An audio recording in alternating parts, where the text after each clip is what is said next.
뉴욕 증시가 큰 폭으로 하락세를 보였습니다. 다우지수가 장중에 1000포인트 넘게 급락하는 모습을 보이면서 전체적으로 좀 불안감을 키웠다라고 볼 수 있겠는데요. 특히 중국 관련 종목군들의 폭락세가 굉장히 컸다라고 보여지고 있습니다.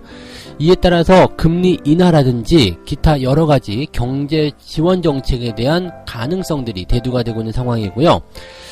이런 상황 속에서 경제지표는 그렇게 나쁘지 않게 발표가 됐기 때문에 긍정적일 수도 있다라고 볼 수 있겠습니다만, 경제지표가 지금은 힘을 쓰지 못하는 그런 상황이기 때문에 이런 상황에서는 경제지표가 뭐가 중요하냐, 이런 얘기들도 같이 나오고 있습니다. 뉴욕 증시 이야기들 전달해 드리도록 하겠습니다. 워렌 버핏은 이럴 때 이런 조언을 하고 나섰습니다. 주가의 급락은 좋은 것이며 저가의 매수 기회이다. 나는 채권보다도 주식에 투자를 하고 싶다라는 이야기를 합니다. 워렌 버핏, 주식 투자 또는 기타 투자에 대한 어떤 대가로서 존경받을 만한 인물인데, 그가 이렇게 얘기했다라면 지금은 정말 매수의 기회인지 한번 알아봐야 될 것 같습니다. 여기에 대한 이야기 전달해 드리도록 하겠습니다. 홍남기 경제부총리는 추경 편성이 필요하다고 판단을 하면서 속도감 있게 이 부분을 진행하고 검토하겠다라고 이야기를 했습니다. 정부 차원에서도 어마어마한 규모의 추경이 나올 것으로 예상이 되고 있는 과정이기 때문에 이런 추경 편성에 대한 이야기들 어떤 식으로 진행되고 어느 정도의 규모가 될 것인지 한번 알아보도록 하겠습니다.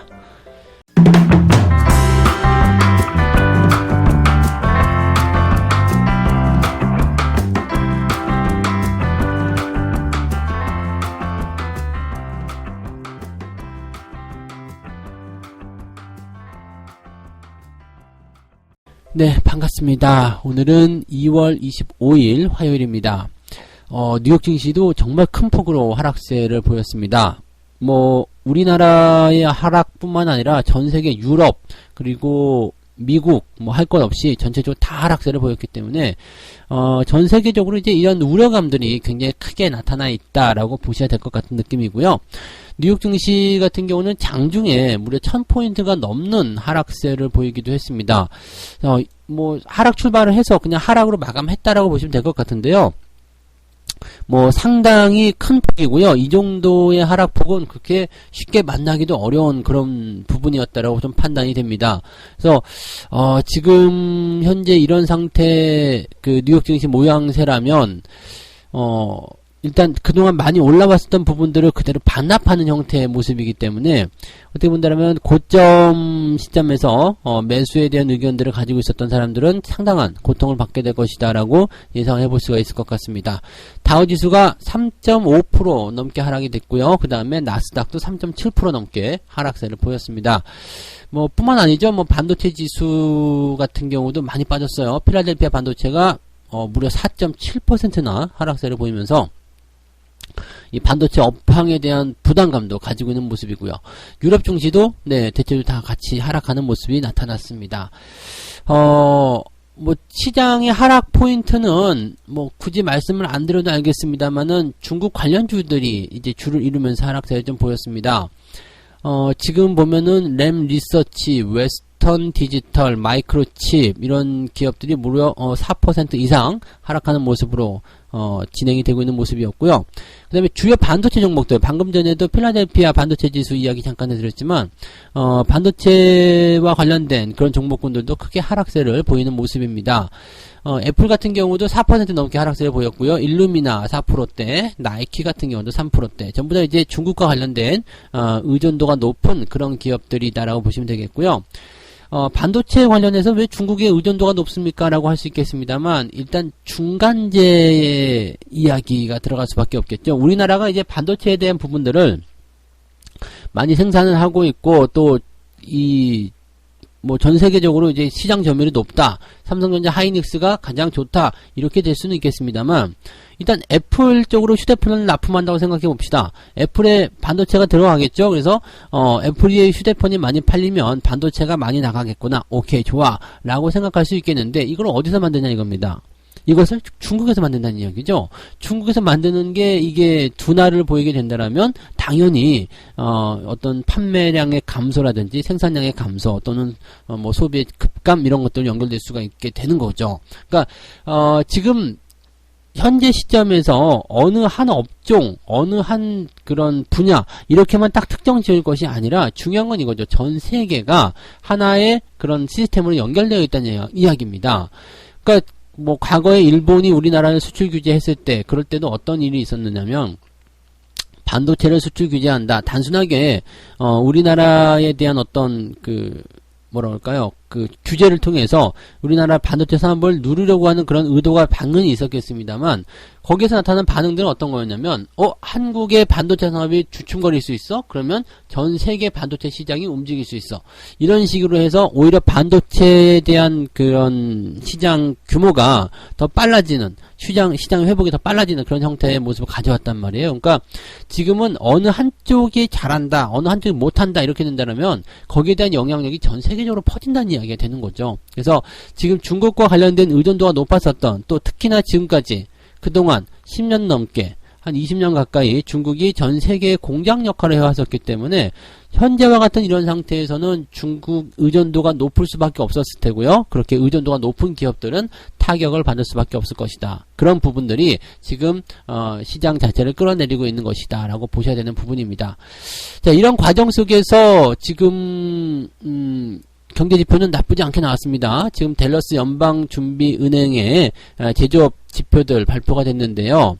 2월달 기업활동지수는 1.2가 나왔습니다. 그래서 지난달에는 0.2가 마이너스로 나왔었죠. 마이너스 0.2였는데 이번 달에는 1.2가 나오면서 이제 상승세를 보였다. 그래서 기업 활동이 조금 좋아졌다라는 분위기로 분석이 될 수 있겠고요.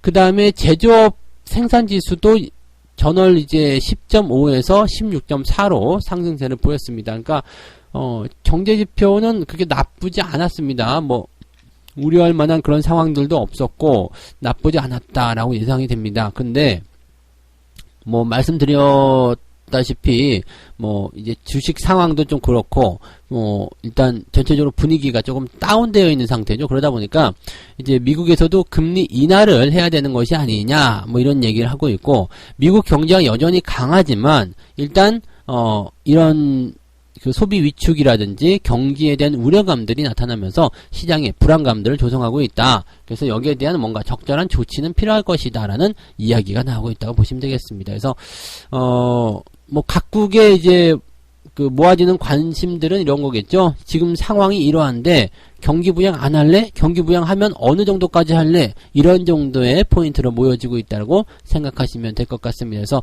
뭐 지난 시황에서 말씀드렸지만 이제 투자자들은 시장의 어떤 폭락, 패닉 이런 것보다도 이 패닉을 극복할 수 있는 경제 정책 이런 것들에 더 주목을 하고 있다라고 다시 한번 말씀을 드릴 수 있겠습니다. 참고하시면 좋겠고요. 자, 두 번째 이야기로 가보도록 하겠습니다. 버핏이 이제 다시 한번 이야기를 하고 나섰습니다. 버핏의 조언으로 해서 이야기가 이제 뉴스가 보도가 됐는데요. 워렌 버핏은 늘 하는 말이 있긴 하죠. 주가의 급락은 좋은 것이며 저가 매수의 기회이다. 현 상황에서는 채권보다는 주식에 투자를 하고 싶다. 그리고 뉴스 헤드라인, 즉 뉴스를 보면서 주식을 사거나 팔지 말라. 뭐 좋은 말들 정말 많이 하고 있습니다. 그리고 마지막에는 뭐 나는 블룸버그를 찍을 것이고 뭐 샌더스를 저격했다 이런 얘기 있는데 이건 정치적인 이슈이기 때문에 뭐 중요하진 않겠고요. 어쨌건 주식과 관련된 부분에서는 채권보다는 주식이 더 매력적이다. 그리고 뉴스를 보고서 주식을 사거나 팔지 마라 이런 얘기를 하고 있습니다. 여기에 대한 이야기들은 여러분들 뭐 잘 풀어보시면은 뭐 간단히 답이 나올 거예요. 채권과 주식 어떤 것을 사겠습니까? 라는 상태에서 일단 주가가 폭락한 상태. 그렇다면 주식이라는 것은 뭐 기업 가치의 어떤 훼손이라든지 이런 부분보다는 지금 현재 시점의 우려감, 지금 현재 시점의 불안감을 통해서 조금 억울한 상태의 주가 하락을 보였을 것이다. 그렇다면 상대적인 저평가 국면이 상당히 심하게 나타났을 것이다라는 워렌 버핏의 분석이 있을 수 있었을 것입니다. 그렇기 때문에 지금 현재 뉴스를 통해서 주가의 폭락을 조장할 수 있는 내용이 나오겠지만 이런 것들을 통해서 주식을 사거나 팔지 말라라는 이야기가 나오는 거죠. 워렌 버핏은 지금 현재 우리 사업체도 상당한 비율로 영향을 받고 있다. 즉 현재 상황이 시장에 좀 불안감들을 조성하고 있기 때문에 워렌 버핏이 운영하는 사업체도 영향을 받고 있다라고 이야기하고 있지만 뭐 또 지금 버크셔 해서웨이가 투자한 중국의 아이스크림 브랜드 데어리 퀸 이런 것들도 상당수가 문을 닫았다 이렇게 얘기를 하고 있습니다. 그렇지만 버핏은 이렇게 얘기합니다. 우리는 20에서 30년간 보유할 수 있는 종목에 투자를 하고 있다. 그렇기 때문에 이 지금 현재의 상황이 20에서 30년 이후의 전망을 다르게 만들지는 않는다. 네.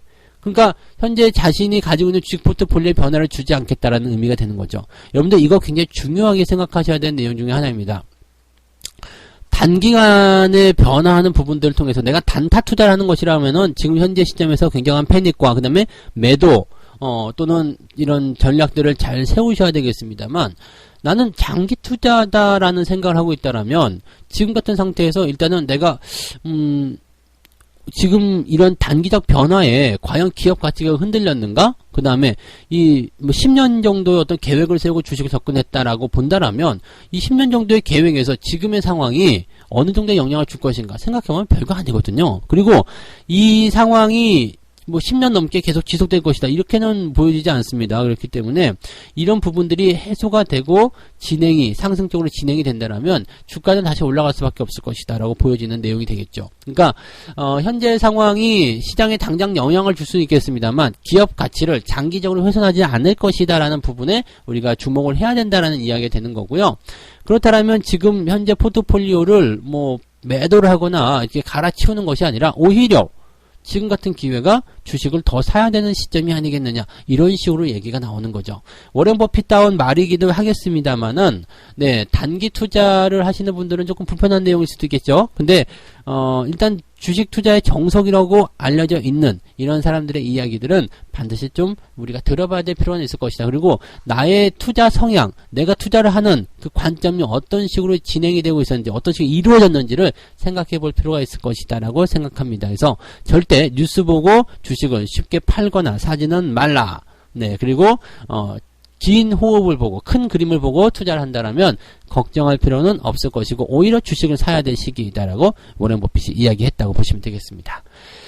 자, 세 번째 이야기 전달해 드리도록 하겠습니다. 홍남기 경제부총리는요, 지금 추가 경정이 필요하다, 추경 편성이 필요하다고 판단을 했다라고 합니다. 그래서 지금 뭐 청와대 정부 쪽과 그 다음에 경제기획부 이런 쪽 실무진하고의 어떤 이야기들을 통해서 추경 편성에 이제 합의를 했다라고 봐야 됩니다. 그래서 이렇게 해서 이게 진행이 될 것이다. 근데 지금 남아있는 것은 뭐냐면 추경을 할 것이냐 말 것이냐가 아니라 얼마만큼 할 것이냐가 일단 되었다라고 보시면 될 것 같습니다. 지난주부터 이제 긴급 지원을 넘어서 보다 강력하게 피해 극복을 지원을 하고 이번 사태로 인한 우리 경제의 소비, 투자, 수출 둔화를 적극적으로 보강해야 되겠다라고 이야기를 했다고 합니다. 그래서 일단 보다 강력하고 빠르게 속도감 있게 진행을 시켜야 되겠다라고 이야기를 하고 있다고 하니까 여기에 대한 추경 예산에 대한 편성을 좀 기다려볼 필요는 있겠다라고 보여지고 있고요. 지금 추경의 규모가 그래서 어느 정도 될 것이냐 이런 부분들인데 현재로서는 이제 10조 원대의 슈퍼 추경 일단 예상되고 있다. 그리고 전문가들은 최대 15조 이상이 예상되고 있다라고 얘기를 하고 있다고 합니다. 뭐 역대적으로 봤을 때는요, 2013년도에 추경이 17조 원이라고 좀 많았었던 부분이 있었습니다. 이때 경기 침체 이런 부분들에 대해서 이제 대응하는 부분들이 이제 슈퍼 추경으로 진행이 됐었고요. 그 다음에 2015년도에 메르스 있었을 때요, 11조 원의 그런 그 슈퍼 추경이 좀 있었습니다. 그리고 나서 영국 EU 탈퇴 브렉시트 때문에 기업의 어떤 영향들을 최소화시키기 위한 추경이 11조 원대 진행됐었고요. 2017년도에는 또 기업 구조 조정에 대한 그 고용시장 침체에 따른 어떤 일자리 창출 이런 것들을 통해서 추경이 좀 있었죠. 그 이후에 뭐 이렇다 할 만한 추경이 없었는데 이번에 이 추경이 예상이 되고 있는 것이다 라고 봐주시면 될 것 같고요. 한 가지를 더 본다라면 지금 이 1분기 때에 추경을 하는 것이 금융위기 뭐 그때 이후로는 없지 않았나라는 얘기가 나오고 있습니다. 1분기 때 네, 이런 추경을 한다는 것은 이제 외환위기, 금융위기 뭐 이럴 때 말고는 없었다라고 얘기가 나옵니다. 그러니까 이 정도로 좀 지금 상황이 경기를 부양시키는데 가장 초점을 맞춰야 된다라는 쪽으로 많이 주목되고 있다고 보여지고 있습니다. 지금 추경을 하게 되면은 어떤 식으로 해야 되느냐, 일단 뭐 여러 가지 방안이 나오고 있습니다만 중소기업, 소상공인 이렇게 지금 장사가 잘 안 되는 분들 있잖아요. 그래서 직접적인 피해를 받는 그런 분들에게는 뭐 임대료를 일정 비율로 지원한다든지 이런 정책이 좀 필요할 것이다. 즉 피해를 직접적으로 본 사람들에게 이런 추경 예산을 배분하는 것이 가장 우선적이다.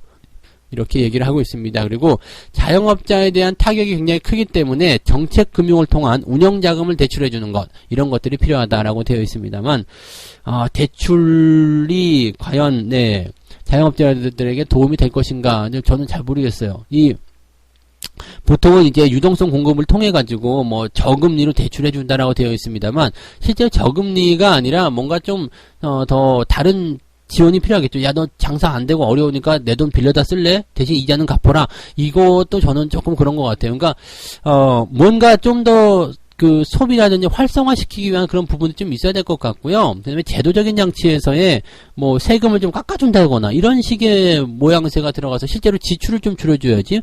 뭐 장사 안 되니까 내 돈 빌려갈래? 이렇게 되는 것은 조금 아니지 않겠나 생각이 됩니다. 그리고 대기업들이 이럴 때는 그런 대출을 통해서 가져가서 좀 더 뭐 설비 투자를 하게 되고 중소기업들에게 지원해주는 그런 형태의 모습이 가야 되겠죠. 그러니까 뭐 상황은 조금 더 지켜보고 앞으로 이제 뭐 계속적으로 좋아질 수밖에 없는 그런 구조적인 상황을 가지고 있다 보더라도요. 이번 추경에 대한 부분들은 일단 이 중소기업들에게 상처가 남지 않도록 또 실제적으로 자영업자들에게 상처가 남지 않도록 이렇게 좀 잘 편성이 돼서 진행이 돼야 될 것이다라고 생각을 좀 해볼 수가 있겠습니다.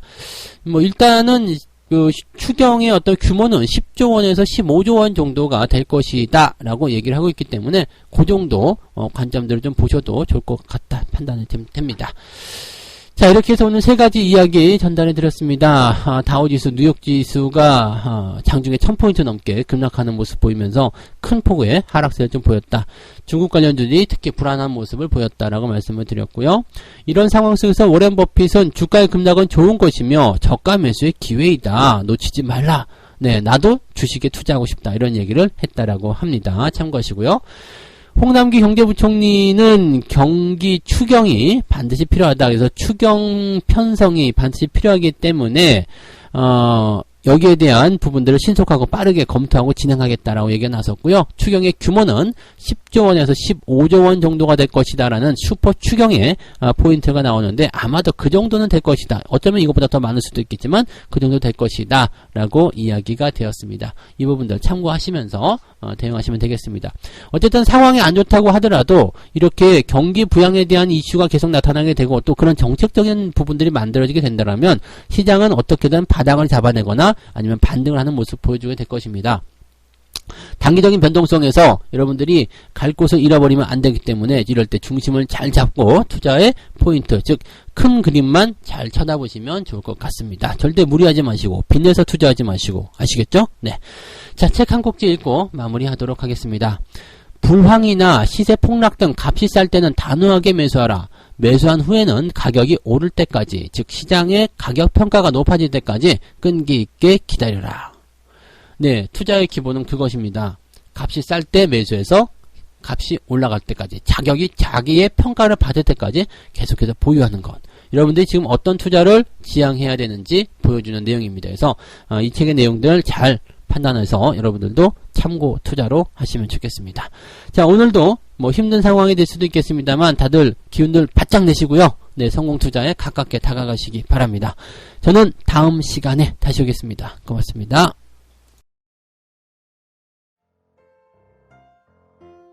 본 방송에서 제공되는 모든 정보는 투자 판단의 참고 자료이며 투자의 최종 책임은 본 방송을 이용하는 본인에게 있습니다.